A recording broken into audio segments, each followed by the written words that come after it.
Welcome to the State of the Nation.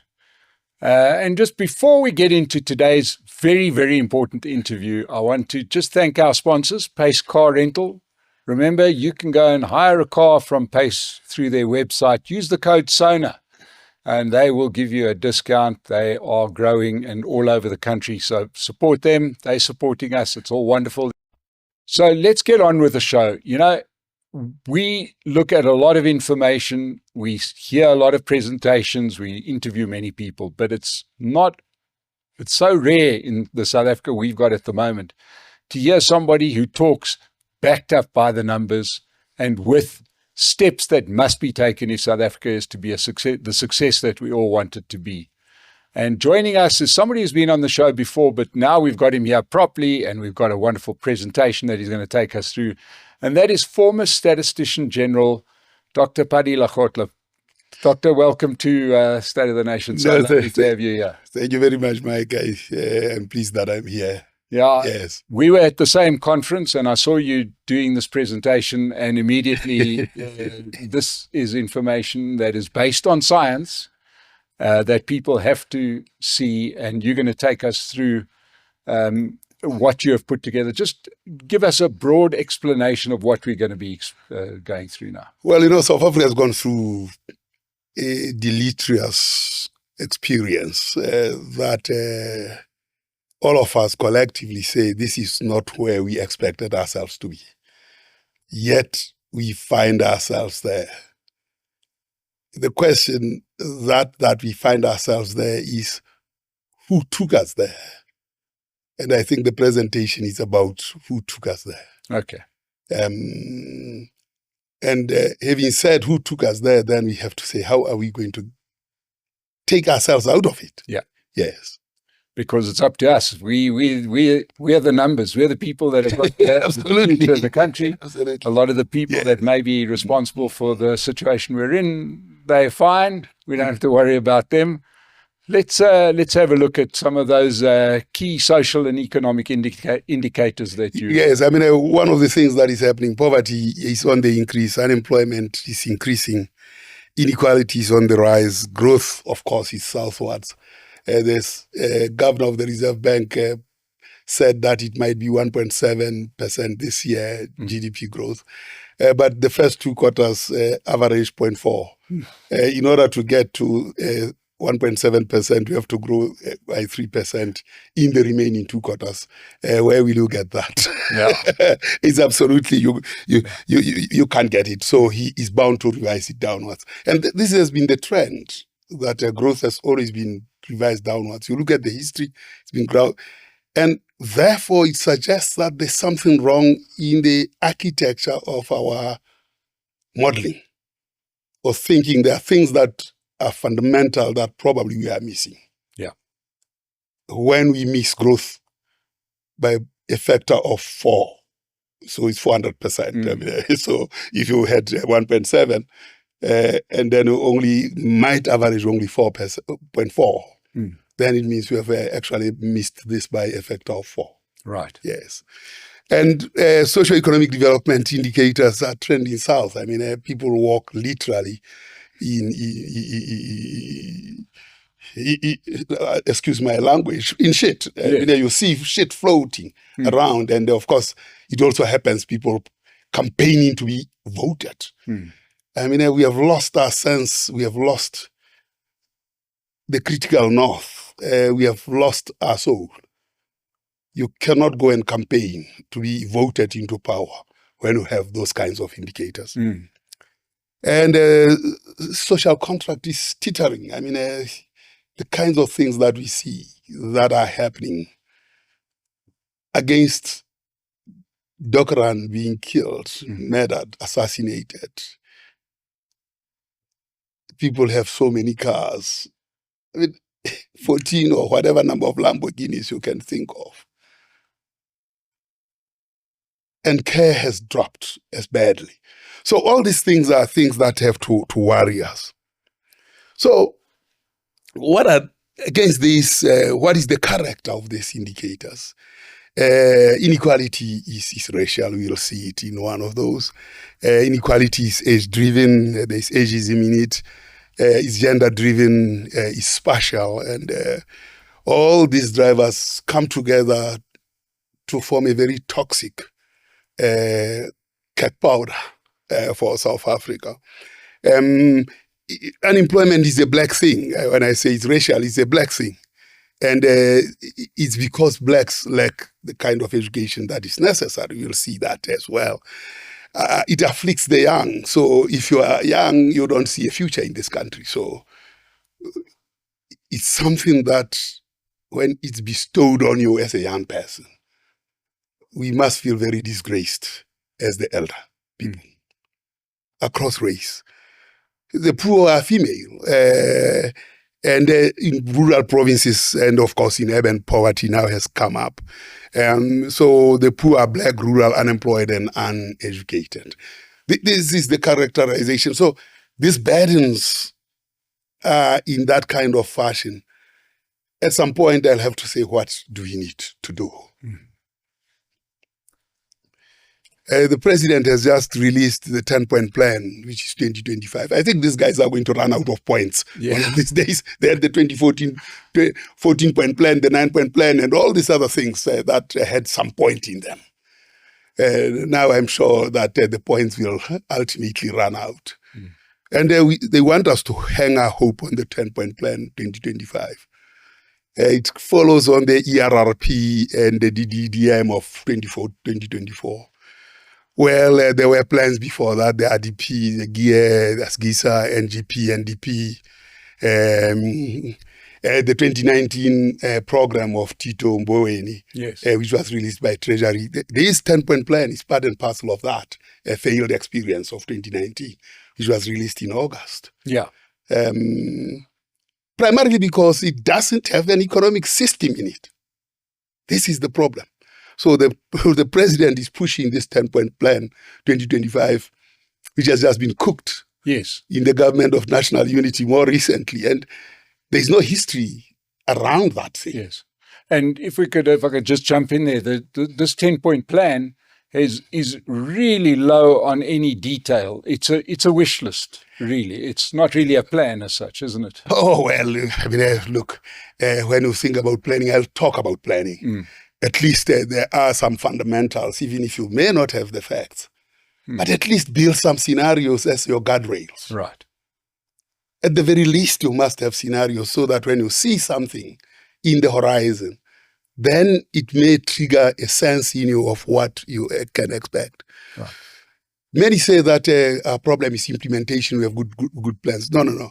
I don't think people have a sense of what a plan consists of. You've got to have a spreadsheet, a map, and details around the interaction of that spreadsheet and the map. So a plan is a matter of geography. Of course, they said there's a district development model. I mean, that thing doesn't have social, cultural, economic geography in it. A plan is a matter of culture. Because the steam, the spirit, what captures that is your culture, your being. In the absence of all that, you don't have a plan. You don't have an economic plan, at least. So the thinking and the rhetoric by the ENC and many others, we have said we have got good policies. The only thing is implementation. No, there's nothing further from the truth than that. Yeah, because there's nothing there that could actually be implemented. It's short on detail. Yeah. It's wishy-washy. And of course, we have agreed to respect this lie for the longest period. I mean, it must be told, it must be said what it is. Yes. For what it is. If we don't, then we will be lost. It will be lost all over. Yeah. And what I showed as the first in the first slide will be with us for the longest time. It is going to be with us for long, but it will be with us for the longest time if we believe in this stack of lies that Shapiro was able to characterize in that kind of fashion. Now, I've said that inequality, inequality is highest amongst blacks, the red line up there. They are poor. But the levels of the poverty is highest, or rather inequality between the richest and it's highest amongst them, because the distribution is so disparate. So that's the red line. The colors, the inequality is the green one, and the Indian is the blue one, and the white is the lowest one. So the blue one is inequality across South Africa, 0.68 inequality. That's the Gini. But it's highest amongst the blacks. Mm. So when you have highest level of inequality, you have highest level of tensions, social dysfunction amongst the blacks. Mm. And it plays itself out so badly in so many ways that, if you think about you're black and you think of intergenerational value, it's not going to happen. Mm. Now, there is a big issue. The big issue when I was Statistician-General, I asked the question around what worries South Africans. Number one was access to reliable and safe water. Number two was employment. And number three was electricity. That's a pre-de Ruyter's period. Mm. I'm sure during de Ruyter, electricity will have been number one. It still is at the moment. Now, these are the things that deal with hygiene, our hygiene. These are things that worry us, that give us sleepless nights. Yeah. And of course, electricity would. These are issues that will worry you, but when you've got 1, 2, or 3 as your problem, everything else it falls away. Falls off, absolutely. Yeah. And now you should think about where the solution really lies. Mm. Education is number 50. So our political rhetoric talks to those 3 and 4, 5 things. It never touches the issue of education.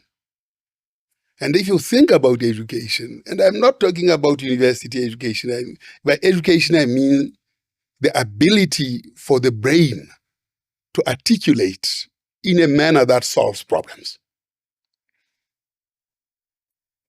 Fortunately, or most of the time, those kinds of capabilities are found in institutions of higher education, in particular universities, where people dream things, think about things, test them for veracity, and then finally say, here they are for society to execute. It doesn't exclude your TVETs and so on. Mm. So post-school is very, very important for society.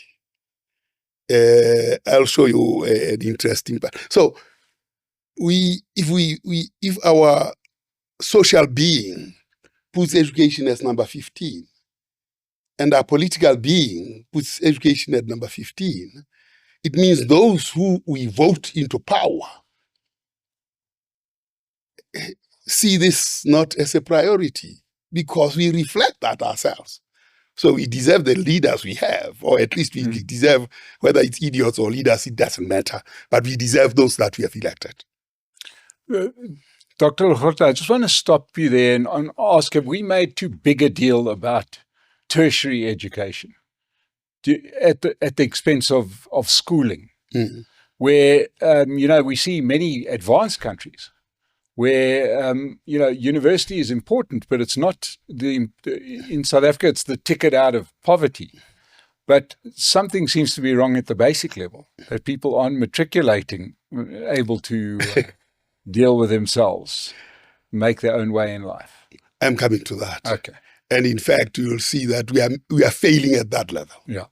So at education, I just went to the top part. Yes. To try and contrast us as South Africa with our trading partners, whose average tertiary education, percentage tertiary education is about 60-70%. In South Africa, our average is about 20% or 15%. And then, of course, the distribution tells the whole story. And I'm getting to that point now. But let me deviate a bit and go into the question of how do you articulate, how does the nation express itself about its future? And I'll just digress a bit and talk about Moshoeshoe. I mean, I've been studying Moshoeshoe quite intensely, and Moshoeshoe is, I'm from Lesotho, I'm Mosotho. Yes. So I own Moshoeshoe in a particular way, who was a Mosotho philosopher. He was born in 1823. He died in he was born in 1723. He died in 1813. He taught Moshoeshoe, the founder of the Basotho nation. And here is what he told Moshoeshoe.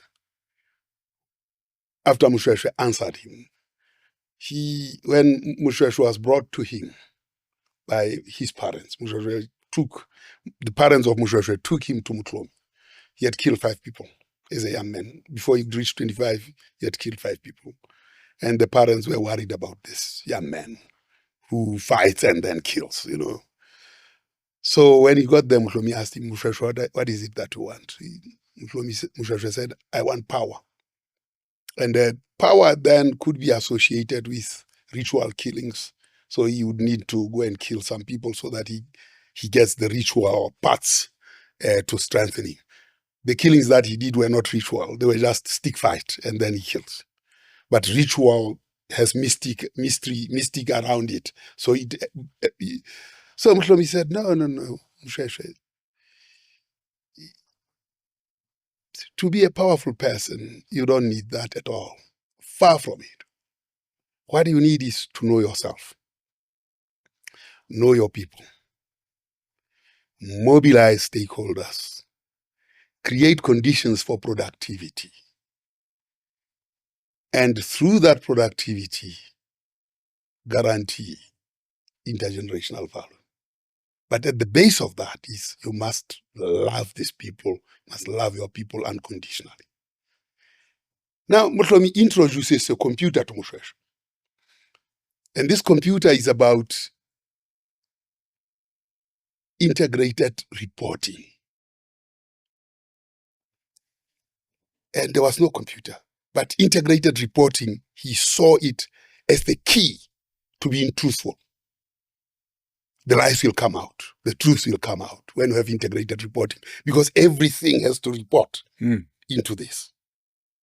And when you see the Khotla as Basotho and the Khotla everywhere, the Pitso and the Sibupi, which is where things get digested, that's where you integrate. And when you integrate, everybody has a say, cause and effect comes out, and you can trace what has happened.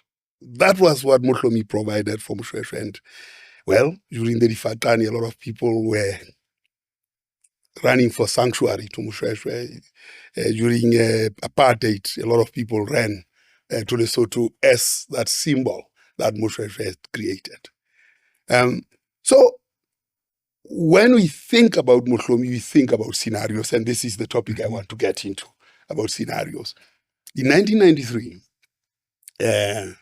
to 2000, we had scenarios that were constructed outside government by Shell. And they were the Montfleur scenarios. Yes. And they had 3 conditions for them. First was, will the transition occur? That's one. Will it be fast? And will the policies, what will be the nature of the policies? So the issue was, yes, it occurred, and it occurred fast. And here it occurred fast because Mandela took over in 1993 already. After Hani was assassinated, he declared the date of elections. Sure. So those 2 conditions were met. The third condition around whether policies are populist or not was also met because we said we'll impose our own,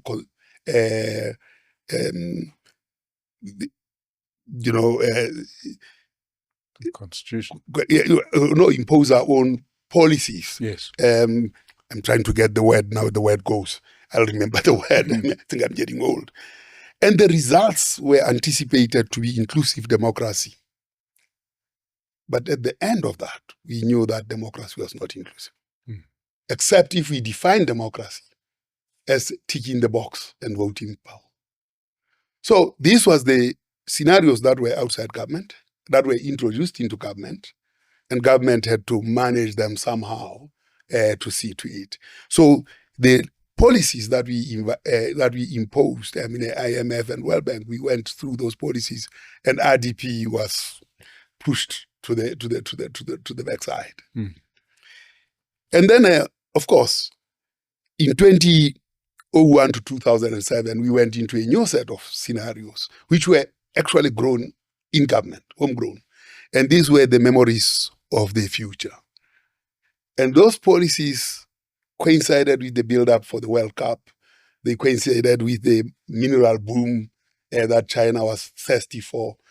And these policies were led by government, by the way, both in terms of material economic factors. It was not only policies, but it was also economic factors. Government put a lot of resources in there.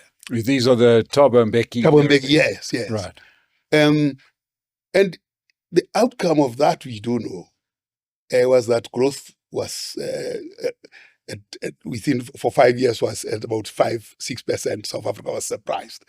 I was the Statistician-General at the time.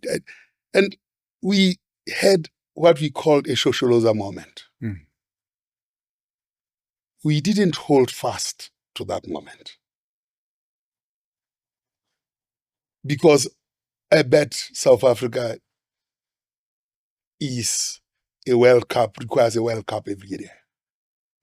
Because the gross fixed capital formation, we invested 25% of the GDP back into the country all the time for successive 5 years. And the results were quite obvious. Unemployment dropped from 27%, 29% to 22%. Still remained high, but it dropped. For that period, because of gross fixed capital formation, which is linked very directly to job creation, we were able to create 500,000 jobs a year. Say it is at the back of the World Cup. Yes, roads were constructed. But we still have to deal with shacks in South Africa. So it's a World Cup every year. Minerals, China was thirsty for minerals. It is still thirsty for minerals. We even have rare ones these days. We can even do better by processing them ourselves here. So the conditions on the ground are still the same. Yeah. And also, a World Cup is a 3-week bonanza. But it wasn't the event itself. It was the idea of the event that was creating the conditions. So we have that same condition here. Government-led. It led with the resources at its disposal, both policy and finance. So that's what we saw there. Now, things happened. The deputy president left, was fired. And then things changed, and we saw that in government again, we came up with these scenarios, the future we chose. And it had not yet Uhuru, Nkalakata, Muvhango. And we ended up with Muvhango. Muvhango was the worst case scenario we could ever end up with. Yeah. And we see it now. These scenarios were built in 2006. And we see it, and it says South Africa in 2025. And here we are exactly what we projected then under this scenario. So scenarios are very, very important. Absolutely very, very important. The country doesn't have them. It doesn't build them. The scenarios tell you, lays out this, and that gives you the roadmap saying, let's follow the best case scenario, not the worst case scenario. We chose to follow the worst case scenario. We chose to follow the worst case scenario. One, because we didn't have any scenario. We stopped doing scenarios in South African government in 2008, 2009. They shelved away. Yeah. Of course, we had the NDP, but even with the NDP, you need scenarios. Yeah. They are real gas. Right. So we are now in Muvhango, which was projected then in 2007. What did Muvhango predict? Muvhango predicted, bang goes the growth. Absolutely. The boom is gone. For the longest period, we have grown at less than 1% since 2012 up to now, barely 1%. It says that politician versus politician. Politicians are at each other's throat. What we see now being revealed by the Matlanga Commission has been there and is being popping up. The temp slips up. well, it looks like Pala Pala is coming back on the table because the champ of cleanliness has been found with something that worries the nation. Sure. And it looks like it will come back. And then there is something that may happen. We hope that something may happen. But that bring of a new dawn seems to be very far. So we are in this kind of hiatus that is putting us in very, very difficult situation. Of course, we had now the NDP. The NDP certainly was not a scenario. It was not quantified. It was not a plan itself. It said what we aspired for. And then a storyline of one scenario. Yeah. And then that was the NDP. So since then, we have not had an attempt at scenarios. The NDP now has become a book that gathers dust, that everyone wants to quote all the time when they go and ask for money. And then everything else, and no NDP. This is where we are. Yeah. Yeah. So and no real methodology of implementing this absolutely this dream. I mean, for a plan, you need to do a lot, which is quantifying the plan, thinking through the plan, thinking about the outcomes, and then thinking through how do I get there, and then a lot of modeling because the interactions, I mean, to understand economics, you have to follow the laws of motion. And you can follow the laws of motion of this complex system by mimicking what it does. And therefore, it means you have to build a very big, massive model that accommodates as many possibilities as possible. And you can still go wrong. But in the process of building, you teach yourself. The system teaches itself. AI is self-taught, and so it can make modeling. Now, let me go to the statements I made right at the beginning. I have spoken about the statements right at the beginning.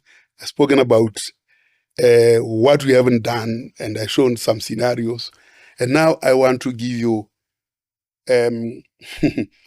this thing called the census. It's a time plot. I've done something for 2022 as well. I mean, from the census of 2022, the results are more or less the same. So here I'm looking at white, Indian, colored, and black. You can see blacks, coloreds, and Indians are clunked together like bananas, huddling in the dark, and whites are right at the top there. And this is those who completed grade 10, having completed grade 3. So in 1996, when we asked the questions, what level of education are you? Today, a 70-year-old who was born in 1930, or rather 65-year-old who was born in 1930, when he came in 1996, will say, I have completed matric.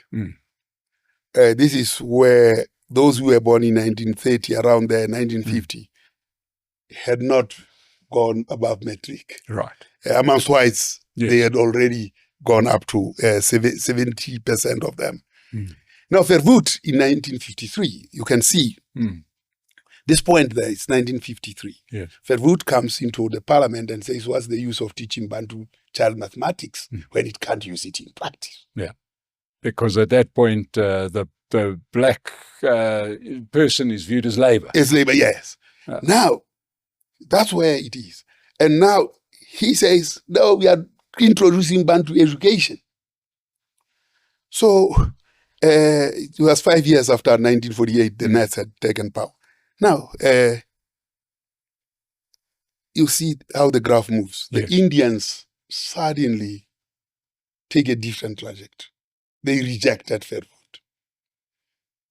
Verwoerd. Their success was anchored in building schools, but they also retained family. They didn't have migrant labor that separated parents and so on. Indians and coloreds and blacks clung together there, and they're at the bottom. And of course, we see the trajectory up to that. So this kind of trajectory continues, and I will show you the net result of that, which is these 4 panels that you see here.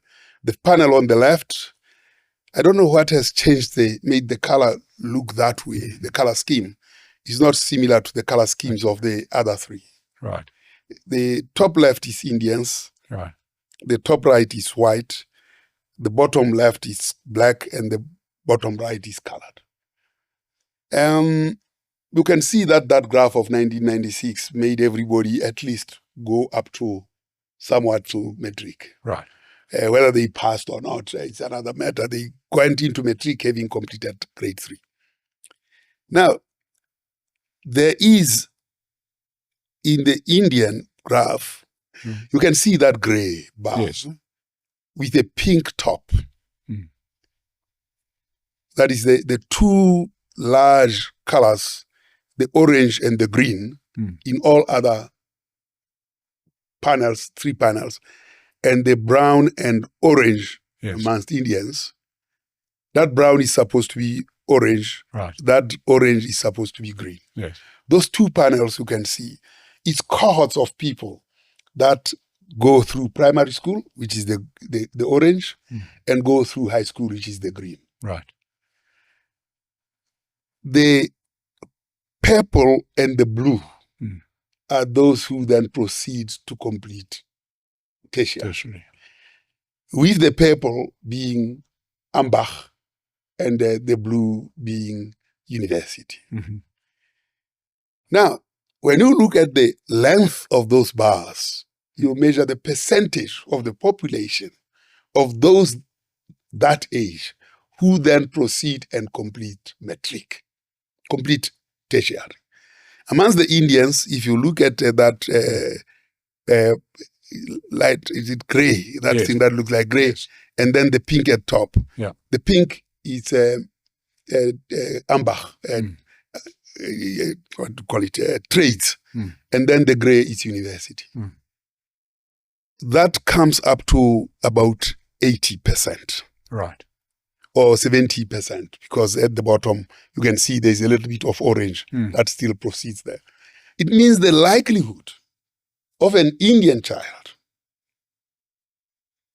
going through education is that 70% of them, or 75% of them, will actually do post-school education. They'll do Ambach and university. But amongst that, 99% will have gone through tertiary degree. Yeah. Amongst whites, that is about 65% is the blue. Yes. The longest blue there says that's what will happen. And then a few of them doing Ambach and so on. Amongst blacks, the blue only comes at about less than 10%. You can see the blue, and is the case amongst colors. The 2 lower panels are 90% of the population. The 2 upper panels is 10% of the population. Right. Now, with that level of outcome, educational outcomes, it's really sad. There are 2 things, or one thing that is very important.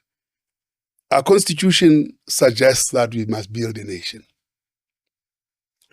And when you think about building a nation, you really have to think seriously about how do we build it? Where do we see ourselves? And part of effects of building a nation is the index of social integration. The index of integration in South Africa is as bad as Boston in the US, where there was no integration at all. That still sits with us today. We come to work, we are actually not staying together. We are just at work, and then we don't belong there together. We go to church, we don't go to the same church. We go to rugby, you go to Bafana Bafana. Momentarily, all those things are spurts of interesting moments. The only space where these people meet in good numbers, good proportions, is in the gray and the purple and the blue. And they are also in that space where they are in a position to articulate, think about the future, interact with themselves. But then when you exclude on the basis of whether people can afford or not afford, and you don't pay, you say, well, the rich should pay for the rich, the poor will take care of. Something noble, but if you have an idea of nation building, 10% of the population is not too big to pay for at university. So pay for everyone, include whites and the Indians and black rich ones. Pay for all of them and give them an assignment of nation building. Right.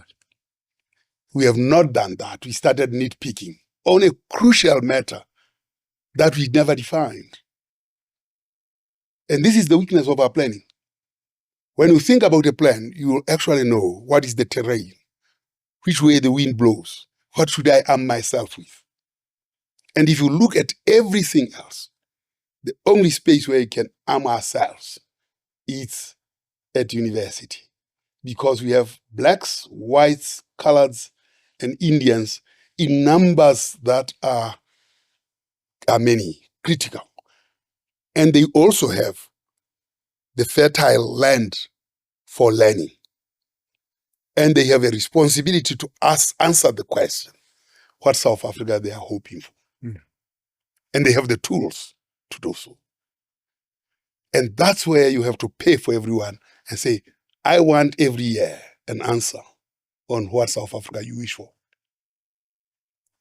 Across all of you as university students, from one who starts from first year, a tertiary student, to one who does PhD, they must meet cross-sectionally and discuss this very issue.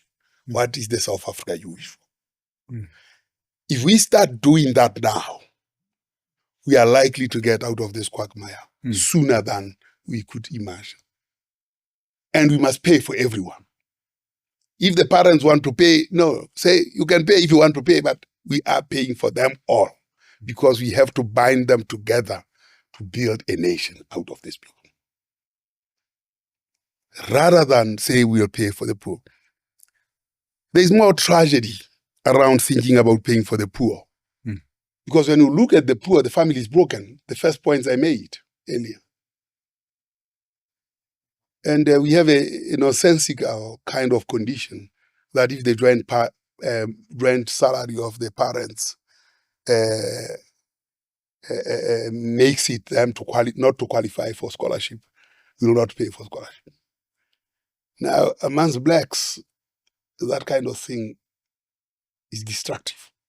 I'm not saying that government should go and preside over how people sleep at home and how they procreate.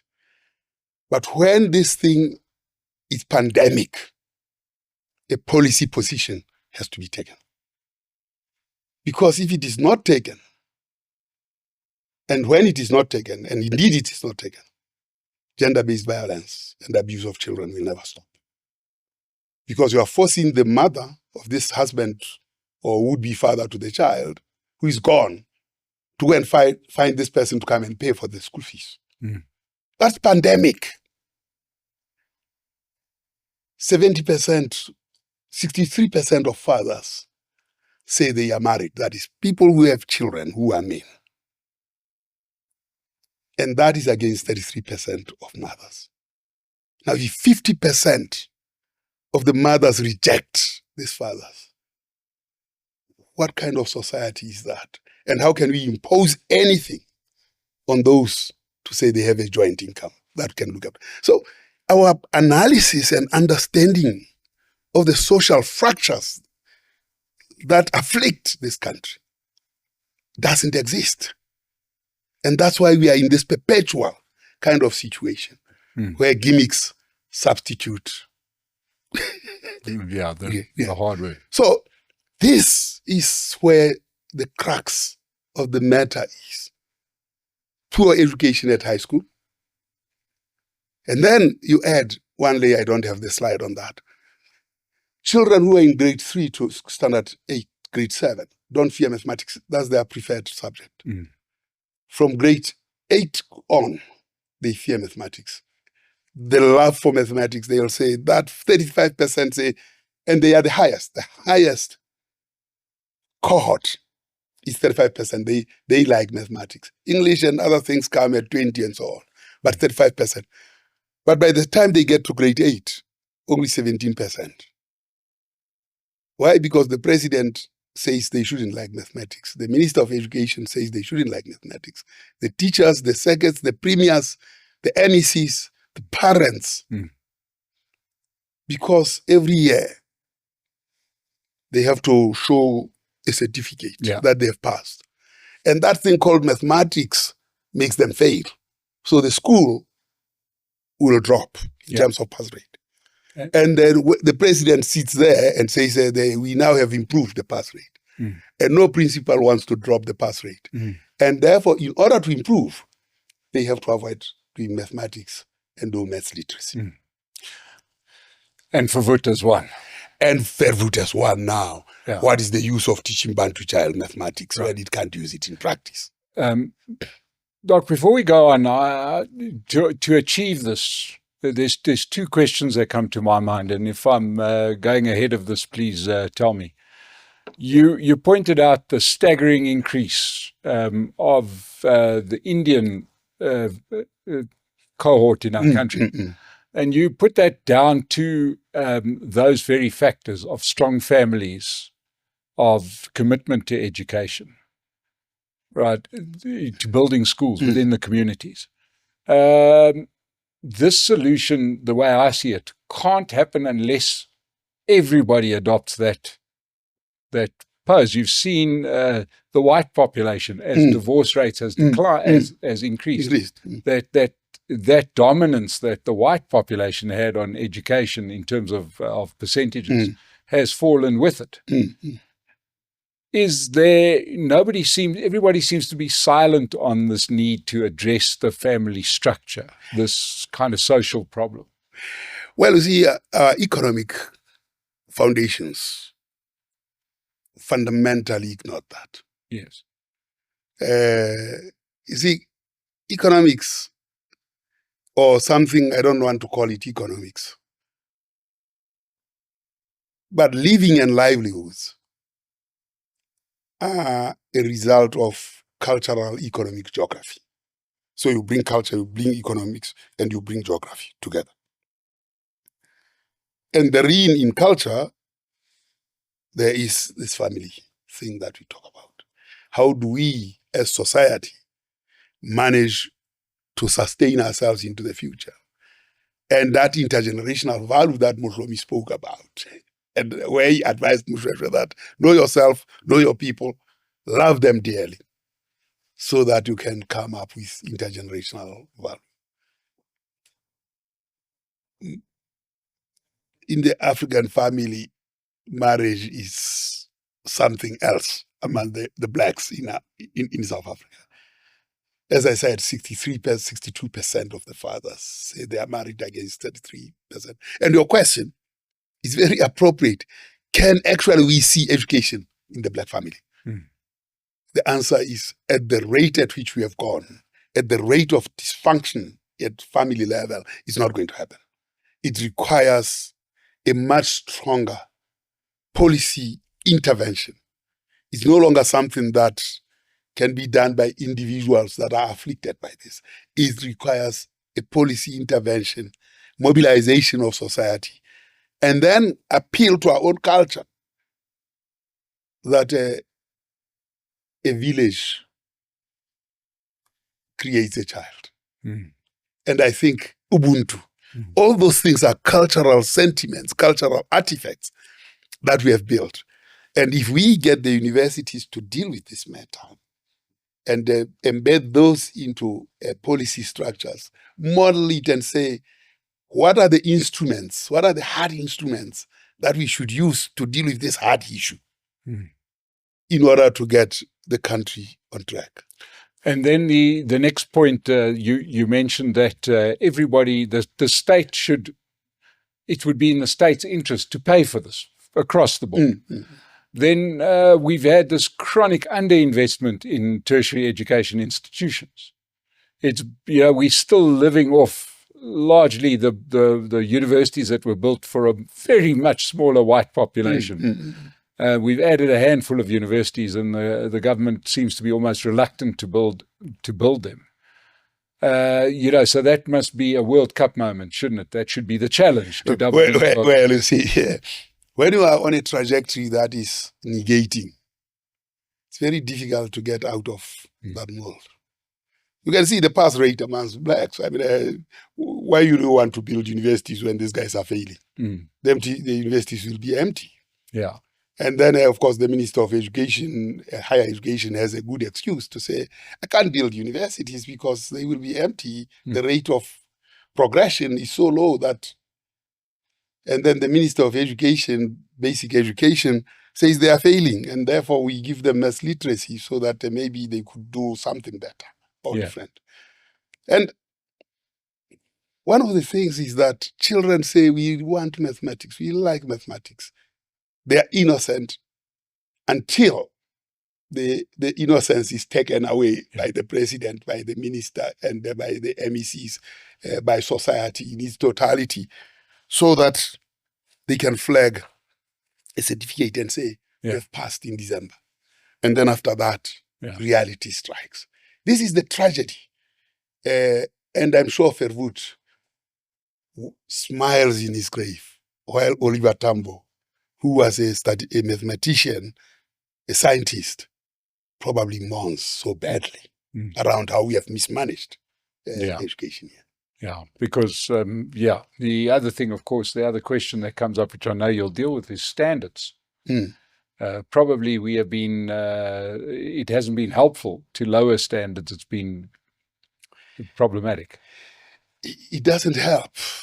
We are now 30% society throughout, including tender. These guys say, if you get a tender, I want to levy 30% on that. So that 30% is cutting across all of us in society. We are a 30% society, and therefore 70% can always go. So, having done this, now, that then creates serious conditions in terms of income inequality, which I've already shown in terms of inequality across. But here, the first one is black, the next one is white, or rather it's colored, and the next one is Indian. You can see that incomes, in terms of income distribution, the top quintile amongst blacks is 14%, 13.7%.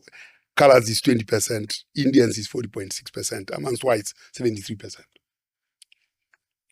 So the white population has only 27% of burdens, whereas the black population has 87% of burdens. And that's why I'm saying the government of national unity cannot function, because the burdens are different. The understanding and how you come to this problem and thinking about how you solve it, it's so totally different that you cannot have a government of national unity solve this. It's only when you get white children, black children, and colored children at university to start understanding this deeply, understanding its sources and how we resolve it. That probably you start planting the seeds for a government of national unity across races. And you can normalize the society. This cannot be normalized by a failed ANC which couldn't get 50+1 and a DA, and then cobbling it together and saying society said we should form a government of national unity. Nothing is further from the truth than that. And others go further to say this moment is a 1994 moment. That's distortion of history. It's absolutely so mediocre. It's a 30% construct that makes people to interpret that as that. And then we go on that narrative and we get surprised that after a year of honeymoon, this thing is crumbling. So continuing to deceive ourselves and not confronting the issues that confront us is a problem. You see, the Indians, it took them from 1953 to now to have a top quintile at 40.6%. For whites, It was done in 1933 when the problem of the white poor was dealt with through the Carnegie, and then of apartheid and everything followed, to make sure that their problem is less than a 1% against 23% of blacks that are actually at the lowest quintile. So these are things that when you look at them, you really have to understand them deeply. Yeah.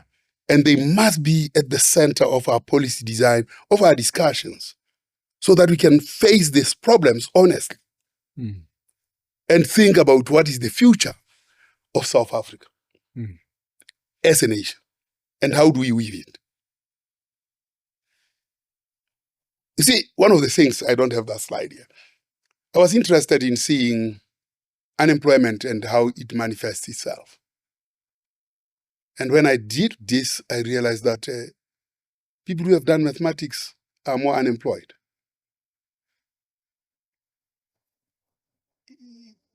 And when you look at the age cohorts in which they were employed, there was a time when they were fully employed, at least, having higher employment rates compared to the latter period. So there are things that are in the data that we have to start looking at. One of the reasons why that happened is when demutualization occurred. Remember, the Old Mutual was giving people shares and all that money, and Sanlam was doing the same. The only people who could enroll people in numbers better are people who were teachers. And they had to add and subtract. So they did that. This happened in the early 90s, that process. And it corresponds to the time when not unemployment, but mathematics teachers moved into insurance spaces. And when now that ended, and you no longer need a person with a piece of paper writing and listing people for insurance, mathematics teachers' unemployment increased. So in part, the poverty of mathematics teachers is in part because of that process that occurred. And they are not employed now. Of course, they are retiring now and so on. Or rather, they've retired in unemployment and poverty. So the destruction of the architecture of mathematics is very, very, very deep in the country. 1976 had good moments, but it also was undermined. Apartheid said, well, township business will be destroyed forever, and they disappeared forever since 1976. So the seeds of destruction as a process of trying to get liberation were helped by apartheid. And now we have all these ideas around township economy and so on, which is very difficult. Now, this is the income distribution, and that's why the government of national unity will never function. Because inherently, the economics don't support it. The politics, the culture, and everything doesn't support it. And what we are going to get is debates, policy gridlocks, and deadlocks. And the country will not move forward. I don't see that happening. Yeah. Now, these injuries of injustice, as you look at them, and this was 1994, and you will see what happens in terms of, we are looking at what skills did people have as a proportion of themselves, of black, colored, white, and Indian. What are the skills that are inherently in there? And on the extreme, you see white, Indian, colored, black, African. 1994, this is the skill distribution. Amongst whites, they were already about 50. Amongst blacks, they were crawling on it at less than 20%. And then colors, similarly, Indians were already, because of what they did in 1953. That starts to show even that in 94. Now, when the rain started pouring, those with buckets were able to collect the rain. So you can see the growth. And at the bottom, the blacks there, their buckets had holes in. And then, of course, you look at that 25 to 34. They were 17%, they've dropped to 14%. Now, you move to 2017, so you get this thing annually from the quarterly labor force survey that the statistician see. They're stuck. Whites continue, Indians continue, blacks are stuck at the bottom.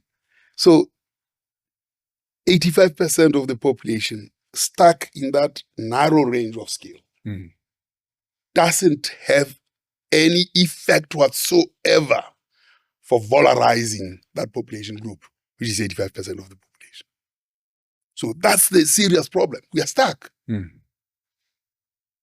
the government of national unity doesn't look at these facts in the face and say, what did we need to do? So that's 2020. Same thing. I guess you get the song now. That's 2021. The 10-point plan cannot change this trajectory. Yes. Not at all. The 10-point plan cannot change this trajectory. I don't think they even considered it. That's 2022. And with that, I mean, the here is just a matter of scale, but the blacks are still lower than 20%. So this is the crisis that we are facing. The crisis of skills in 80% of the population that are stuck, that are not growing. And we don't have a plan that says, as the Indians did from 1953 to be where they are in 2024, 2025, or 2022 when the measurement was done, to be 40%, at least their income. What is the plan for blacks to reach that? There's none. And Lamborghinis aren't going to get us. Absolutely, they do not. And the 10-point plan is not going to take us there. I mean, the number of plans that South Africa has had, 10 in 30 years, a toy for the nation every 3 years to play with. Now, this makes me very angry each time I look at it, because it's part and parcel of Fori's story. And this makes me ask the question, what do white corporates say when they meet? If they could let Fori to say that unemployment amongst blacks is 10%, and he's allowed to go scot-free, and Minister Tau and Minister of Trade and Industry and Minister of Labor and two ANC parliamentarians become the followers of that terrible thing. But let me get onto this first. This is the information of the Statistician-General of 2022.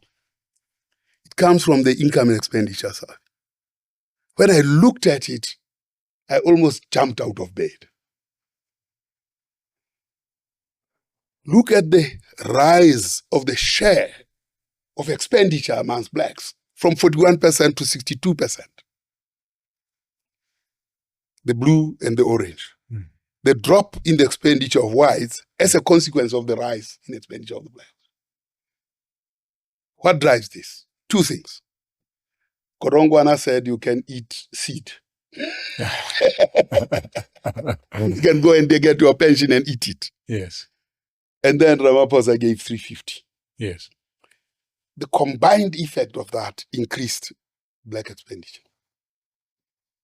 If this country, in Treasury, in Reserve Bank, and the Ministry of Economic Planning, whatever it is called, had some brains to rub together, they would have known that this stimulus creates a new opportunity for new industries that blacks can run. So that all that expenditure goes to white. It's just expenditure. It hasn't transformed. Keynesian economics tell you that you can actually create stimulus. And indeed, as the head of Aspen, Stephen Sard. Is it? Or Stavros Nicholas. Stavros Nicholas said when we were at the mountain at Motlante Summit of Equals, he was saying, We are the highest afflicted by COVID, by HIV. Why are we not manufacturing it here at home? So that we can consume what we produce and use the trillions in the pensions or the 1.8 trillion to manufacture this for our own benefit. This is what Mazzucato talks about, that the state has a role. In fact, IP is created by the state all the time, and then it gets exploited by the private sector in many ways. But here, the state has been hollowed by the private sector in ways that are so dramatic. Now, this for me pains me every day, that there was no economic thinking around if we were to create a stimulus, even if we were to give people 1,000 rand, it means that they would create 1,500 as a consequence of this. And a new product line, be it in agriculture or what have you, to exploit this newly created opportunity, rather than Godongwan as a stimulus of making people eat seed. No child will refuse candy. If you put candy there, they'll eat it. And they'll say, I'm giving them candy because they were crying. That's not economic policy. We have weak men and weak women in the policy space who bend backwards for things that are wrong. So here is where we buy in South Africa. That's increase in percentage points of 20 percentage points in black expenditure went to large shops, went to medium and small shops, went to private services, went to all those. The so-called township economy, street outlets, and that little one, the two, and they're fighting with the foreigners there. That's where all this money went. And you can look at the performance of retail and everything. You'll see that these guys are smiling. And that's why they can say, these blacks or South Africa has a very low unemployment rate, because you can see our profits. So the question is, what is the discussion that goes on in white corporates? And that question then can be answered if we come here. Business came to government in 2020, August, SA in 2020. And they said, we can move GDP, debt to GDP from 82 to 60%. We can grow GDP from $30 billion to 330 billion to 550 billion. We can reduce unemployment from 29 to 15%. All this by 2030, within 10 years. This was the business commitment. Do I believe them? No, I don't. Would I fall for these targets? Certainly. Would I hold them to the targets? Absolutely. But government ignored them. Completely ignored business. And this is a crime. This is the crime I see government having committed. That business was ready. Remember, in 2002 to 2007, business didn't come to the party. Lafarge we had to go and import cement from Tanzania. Lafarge couldn't dig this cement out of the ground because he didn't trust government. Yet we still made 5% growth. Business came too late to the party. This time around, business says, we want to come to the party. As a politician, can I trust what they say? No, I can't. But that doesn't stop me from saying, these are the targets we commit to. Here is a nation that we have to build. I like your targets. Let's talk. Rather than snap business and then start calling them one by one later. That's a solution. Mark my words, Zondo will look like a kindergarten in this kind of what is it called? Vulindlela, yeah. Yes, because it is only a few that are there. Business is already divided. Black business is left out in the cold. Whereas if they had come to the party when this moment of putting 350 on the table, black business would have said, we carve this space out for ourselves and we are making our own table. And that would be the policy discussion. And say, if a black expenditure increases by 20 percentage points, that's what we carve out for ourselves as a new business line. And they would be unapologetic around that. Now, this is the thing that they said will be done, etc., etc., etc. They said policy certainty, corruption, crime, and so on. So now they say, well, we have, there was ESCOM ready for slaughter. No electricity for how many? From 20, when we went through the worst load shedding. So business had come. What business didn't have,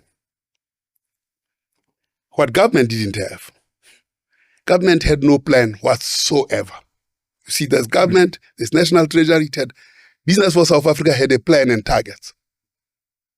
So did Indulamiti. And I'm emphasizing Indulamiti because Indulamiti came with scenarios when government abandoned scenarios.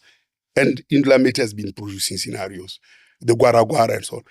When you look at the Indulamiti scenarios and Business for South Africa, they are spitting distance, 5.2, 6.2 growth, 6.8 million to 8.10 million jobs. There's a lot of overlap there, 15 to 12 unemployment rate. Now, Indulamiti using ADRS, Applied Development Research Solutions models, 12,000 simultaneous equations that translate and interpret the laws of motion of the economy. 12,000, not the four variable equations that these guys in the treasury and all of them do. And that's where Moshoeshoe talks about integrated reporting. That's exactly what ADRS does. Integrated reporting model, you do this. And the output of that science comes to the hollow dream of Business for South Africa.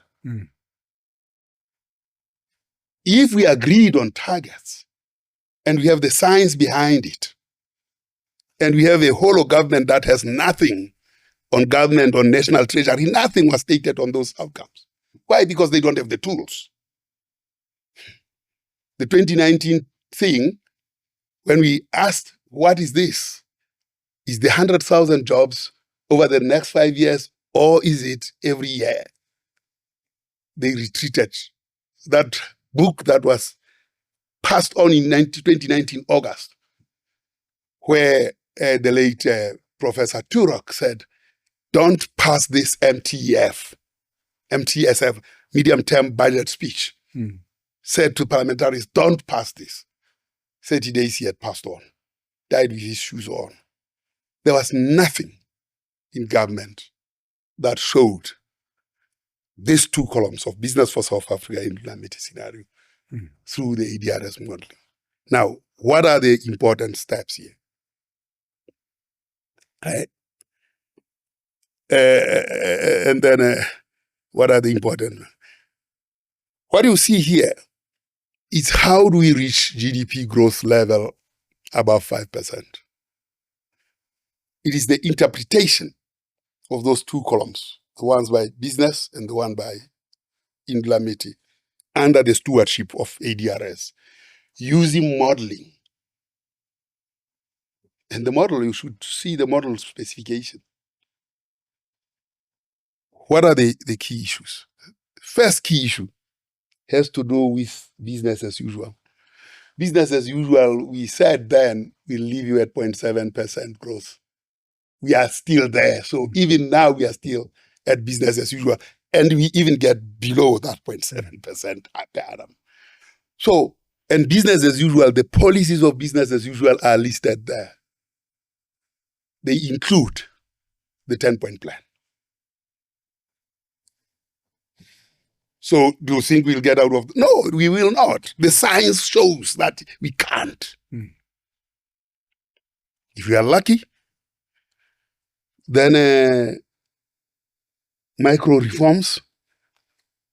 These are the things that these people spend time on. These micro reforms, industrial reforms.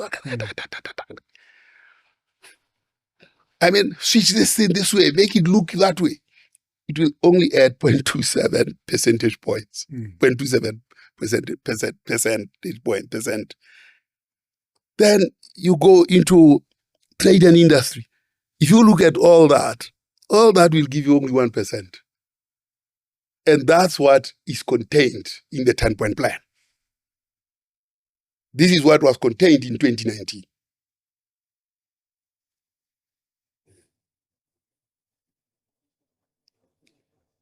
What makes for change is when the Treasury and the Reserve Bank come to the party in a manner that we came into party in 2002 to 2007, where government led. It catalyzed its resources. You will get that level, 1.43%, percentage points. So all these are percentage points that are adding up.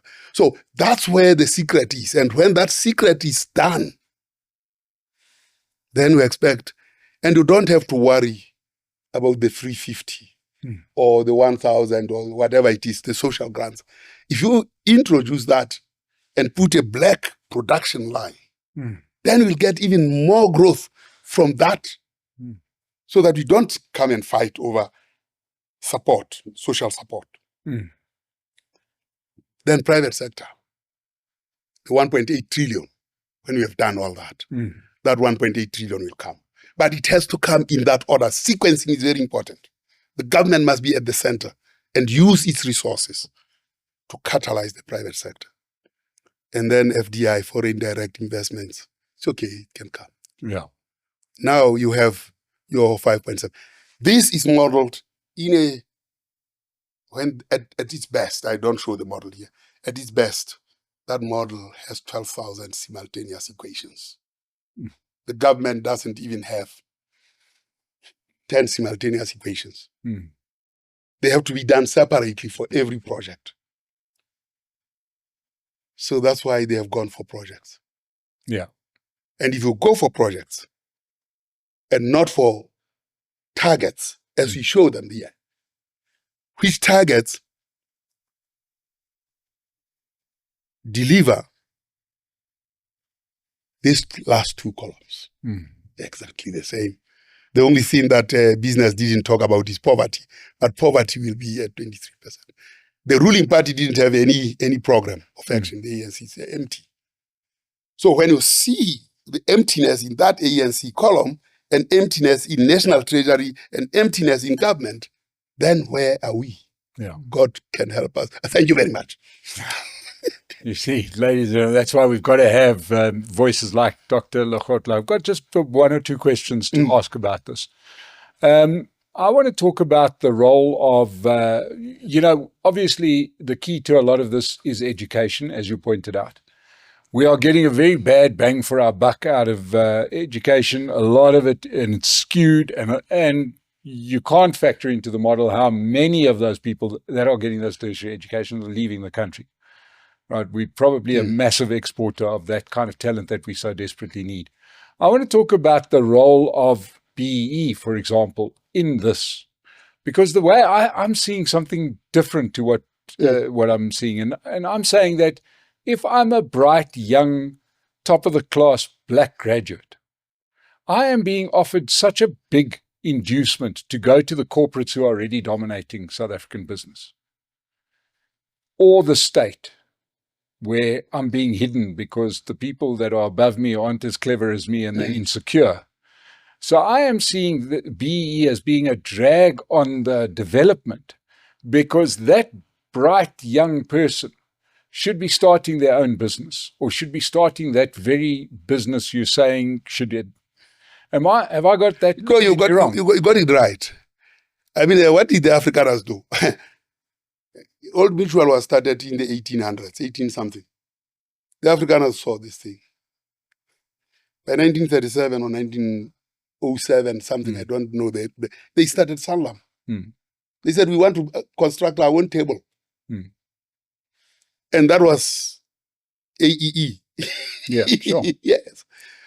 So to think that you want to be accommodated, you'll always be a junior partner. Absolutely. Yes. So while BE as a transformation instrument, it must be based on building your own table. Yeah. What did we do that is wrong? VBS was there, which was really a great table, constructed by vendor women.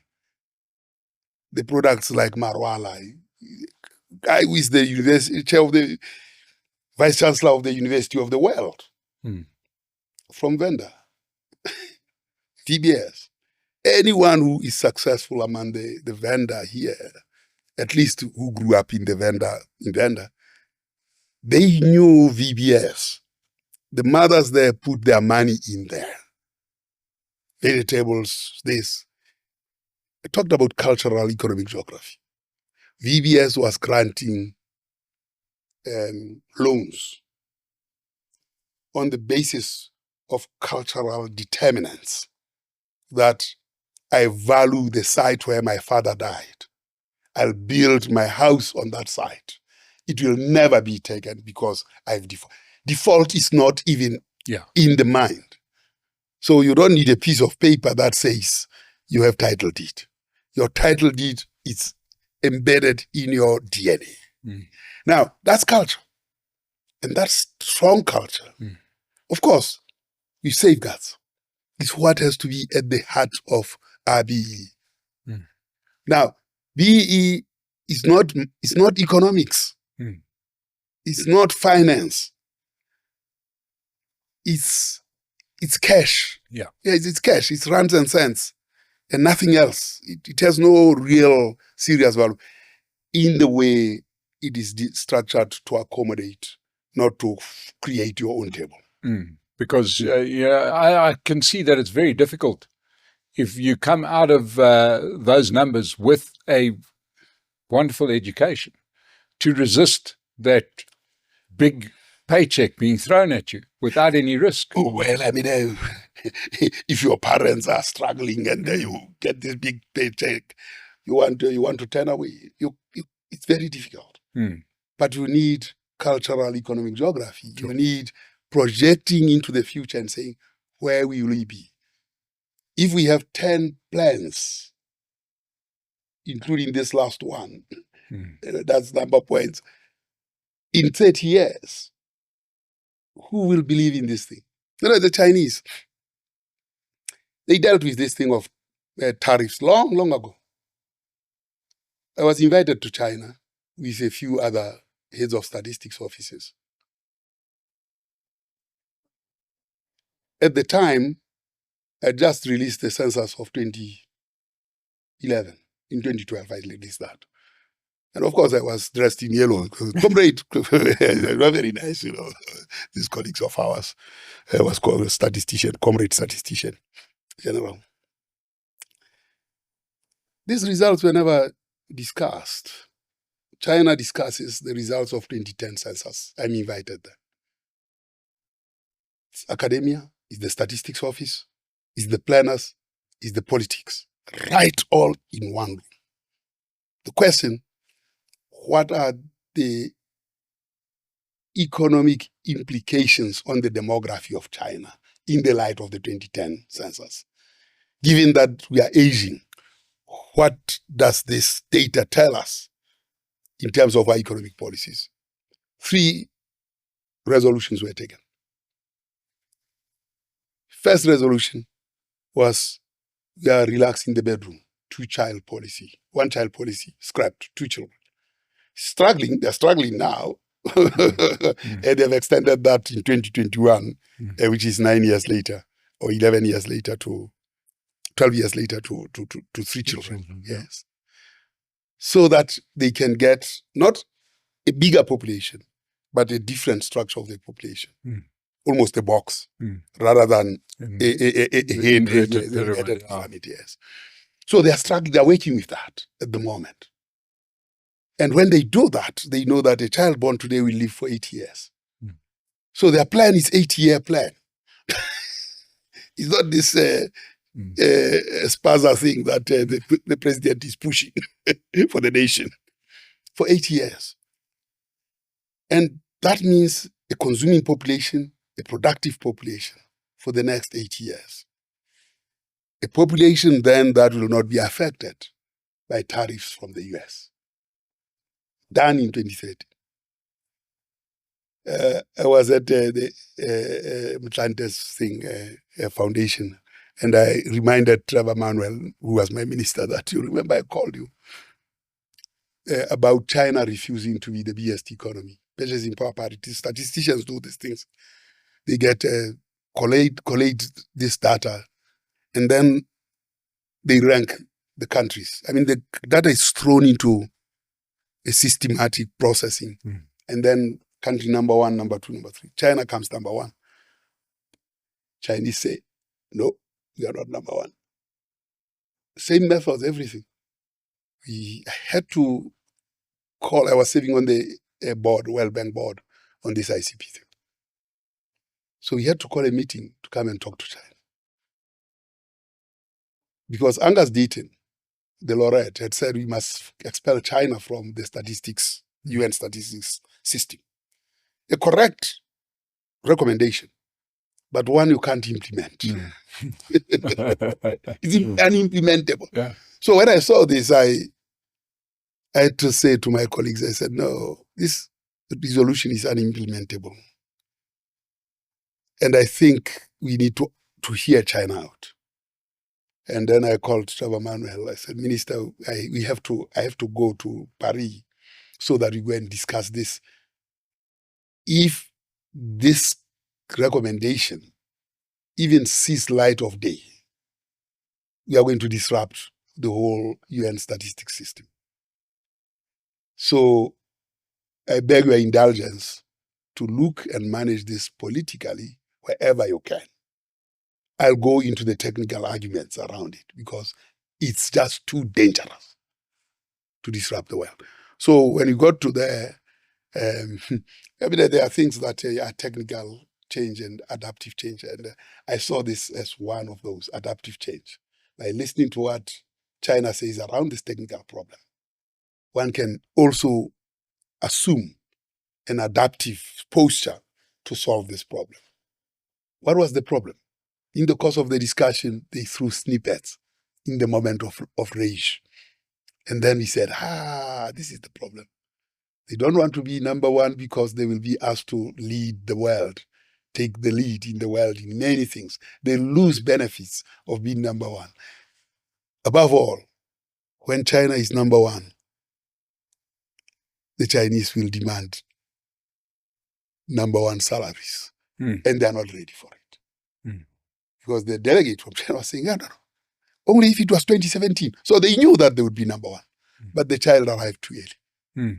And once we got that, then a resolution was easier. And the resolution wording of the United Nations Statistics Commission of 2014 said, China doesn't accept the results, but you can use them. So I'm just trying to show how the Chinese system indulges itself in the numbers for policy design. Dololo. In closing, Dr. Lehohla, South Africa as we're sitting right now, do we just muddle along? What does the future look like from where you're sitting? I'm saying we should go back to what business presented. It's not too late? No, it's not too late. I mean, the situation has worsened. Yes. And it will get worse. Zondo will come and find worse things. Yeah. We need to sit down before it's too late, look at the targets, implement modeling on the targets, agree on the outcomes because the outcomes are good for everyone, and then hold ourselves accountable. Then we'll see a national dialogue that can actually deliver to this nation better and greater. And then we can take our rightful position in the continent and do the things that, amongst them, the AU gave us responsibility for rolling stock, for rail. It's massive. They have excluded us on the Namibia to Maputo now because we didn't take that responsibility. We got to get those responsibilities as granted to us in trust by the AU and deliver on them. And then together with the continent and South Africa, we can do better. We need to go back to what business had said, this is what we think can be delivered. Put science to it. And then push everybody into this melting pot so that business delivers what it has to deliver and government uses our pensions and everything to manage that. It doesn't coordinate with, it must coordinate with strength from the Treasury and the Reserve Bank. Yeah, otherwise we just tighten that lid on the pressure cooker tighter. We will not let that heat escape naturally and result in growth and a good dinner inside that pressure cooker. The whole thing's going to blow up if these things aren't dealt with. Dr. Pali Lehohla, thank you so much for sharing your wisdom here on the State of the Nation. And please, let's hope that there is somebody in government that watches this kind of information, that does something about it. That would be the first prize, and that's what we're all striving for as a South Africa that works for everybody. It's in our hands. We can still save it. It's the most frustrating country to work in. But at least you've watched us through. Thank you so much for joining us. Subscribe to the channel. Once again, Dr. Lehohla, thank you so much for joining us. We'll see you again on the State of the Nation.